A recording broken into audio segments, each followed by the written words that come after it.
بسم اللہ الرحمن الرحیم۔ اب اللہ تعالیٰ کی طرف سے ایک ایسی آیت آ رہی ہے جس میں اہل ایمان کے لیے وہ تسلی ہے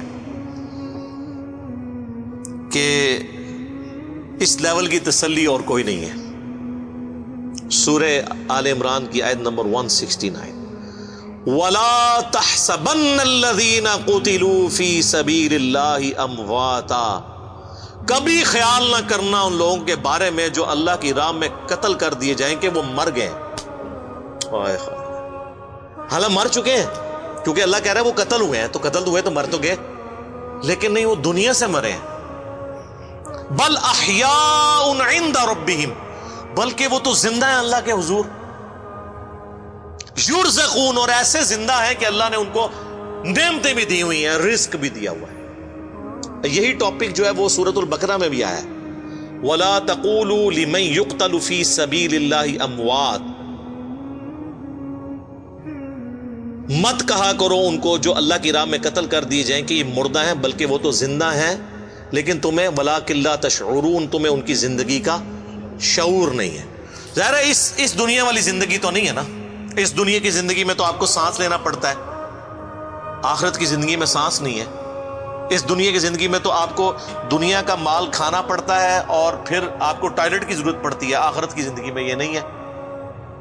تو جن لوگوں نے کہا نا شہید زندہ، لہذا آپ جو شہید ہوئے ہیں ان سے آپ مانگ سکتے ہیں جا کے قبروں پہ جا کے، تو اللہ نے تو پہلے ہی منع کر دیا، تمہیں ان کی زندگی کا شعور ہی نہیں ہے، ان کو دنیاوی زندگی کے اوپر تو قیاس نہ کرو۔ اگر کوئی کہتا ہے یہ دنیاوی زندگی ہے، مجھے بتائیں دنیا میں کوئی زندہ بندہ اپنی شلوار اتارنے دیتا ہے کسی کو؟ تو آپ بڑے سے بڑا کوئی بزرگ ہو، ایون انبیاء کرام بھی جب فوت ہوئے ہیں ان کو بھی غسل دیا گیا، صرف ایک احترام ان کے ساتھ ہوا کہ ان کے کپڑے نہیں اتارے گئے۔ ابو داؤد میں آتا ہے کہ صحابہ پہ اونگ تاری ہوئی اور ایک آواز آئی پیچھے سے، یہ وہ نہیں ہے جو بزرگوں کو آواز آئی، یہ صحابہ کو اللہ کی طرف سے فرشتے نے ندا کی کہ حضور کو ان کے کپڑوں سمیت غسل دیا جائے، ورنہ صحابہ کرام کپڑے اتارنے لگے، وہ پریشان ہو گیا ہم اتارے نہ اتارے۔ تو یہ صرف رسول اللہ کا پروٹوکول ہے بس، اور کسی کا پروٹوکول نہیں ہے۔ اس کے بعد صحابہ، اہل بیت، بزرگان دین سب کے کپڑے نہیں اترے، تو زندہ بندہ اپنے کپڑے اتارنے دیتا ہے؟ ہونا تو چاہیے یہ کہیں جی جب بزرگوں کو غسل دینے لگے تو انہوں نے کہا ٹھہر جاؤ، میں آپ غسل کر کے آگے پھر لیٹ جانا، کفن دے دو، منو بات ٹانگ دو، میں آپ پا لینا۔ اس طرح ہوا ہے کبھی؟ تو پھر یہ زندگی آخرت کی زندگی ہے نا، دنیا کی زندگی تو نہیں ہے۔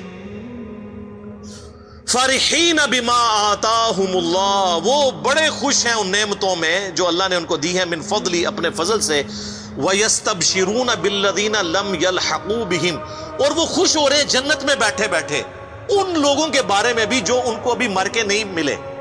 بھئی جو دنیا میں زندہ ہیں ان کے بارے میں جنتی کیوں خوش ہو رہے ہیں؟ من خلفہم، جن کو وہ پیچھے چھوڑ آئے ہوئے ہیں، اللہ خوف علیہم ولا هم يحزنون، کہ نہیں ہے ان کو کوئی خوف اور نہ وہ غمگین ہوں گے۔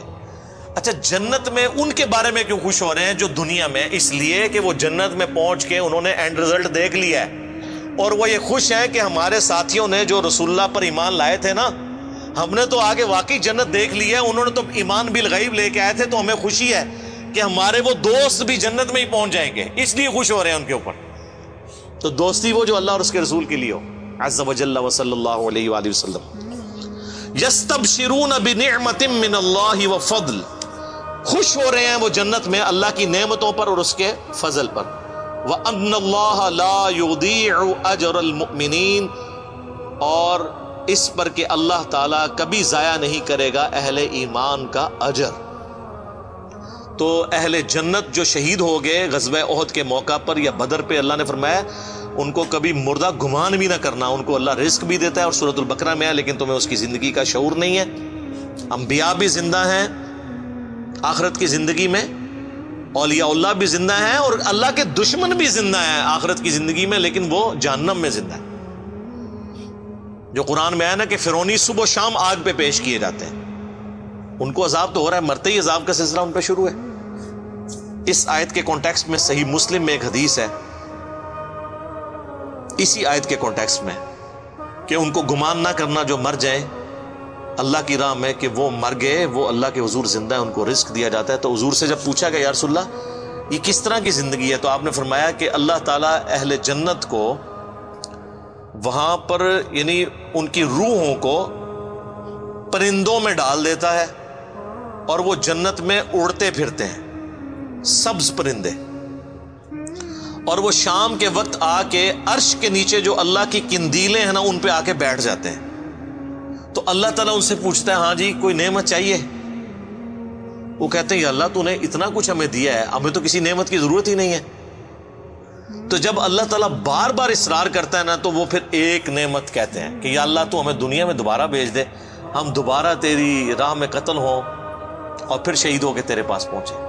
تو اللہ فرماتا ہے کہ یہ وہ نعمت ہے، یہ میں تمہیں نہیں دوں گا، کیونکہ جو میرا یہ قانون ہے کہ جو ایک دفعہ دنیا سے آ گیا وہ واپس نہیں جا سکتا. ہاں عبد القادر جیلانی کی تھی روح کھول لین اللہ دا گل ہے، کہانیاں، یہ مسلم شریف ہے، مولانا شریف نہیں. اللہ فرمائے گا یہ تو میرا رول ہے کہ جو مر کے میرے پاس آیا وہ دوبارہ نہیں آ سکتا، اس کے علاوہ کچھ اور مانگنا ہے تو مانگ لو. تو کہتے ہیں اللہ تو نے ہمیں سب کچھ دیا. اسی کو سپورٹیو ایک اور حدیث صحیح مسلم میں کہ اللہ کے محبوب علیہ السلام فرماتے ہیں کہ قیامت والے دن جنت میں پہنچنے کے بعد کوئی شخص دنیا میں آنے کی تمنا نہیں کرے گا سوائے وہ شخص جو دنیا میں شہید ہوا. وہ تمنا کرے گا کہ کاش میں دنیا میں دوبارہ جا کے اللہ کی راہ میں قتل ہو جاؤں. اور اسی کانٹیکسٹ میں بخاری مسلم کی حدیث ہے کہ میری خواہش ہے میں اللہ کی راہ میں قتل کیا جاؤں، پھر زندہ کیا جاؤں، پھر قتل کیا جاؤں، پھر زندہ کیا جاؤں، پھر قتل کیا جاؤں، پھر زندہ کیا جاؤں، پھر قتل کیا جاؤں. حضور کی خواہش. صحیح مسلم میں حدیث ہے جو شہادت کی تمنا کے بغیر مرا وہ منافقت میں مرا. اور مسلم شریف میں ایک حدیث ہے جس کے دل میں شہادت کی تمنا ہوئی اسے اپنے بستر پہ بھی موت آئی نہ عام حالت میں بیماری سے، اللہ اس کو شہید لکھ دے گا. سبحان اللہ وبحمدہ سبحان اللہ العظیم. اللہ تعالیٰ سے دعا ہے جو حق بات میں نے کہی اللہ تعالیٰ ہمارے دلوں میں راسخ فرمائے. اگر جذبات میں میرے منہ سے کوئی غلط بات نکل گئی تو اللہ تعالیٰ ہمارے دلوں ہی سے معاف کر دے. ہمیں کتاب و سنت کی تعلیمات پر عمل کر کے دوسرے بھائیوں تک پہنچانے کی توفیق عطا فرمائے. سبحانک اللہم وبحمدک اشہد ان لا الہ الا انت استغفرک واتوب الیک وما علینا الا البلاغ المبین. جزاکم اللہ خیر.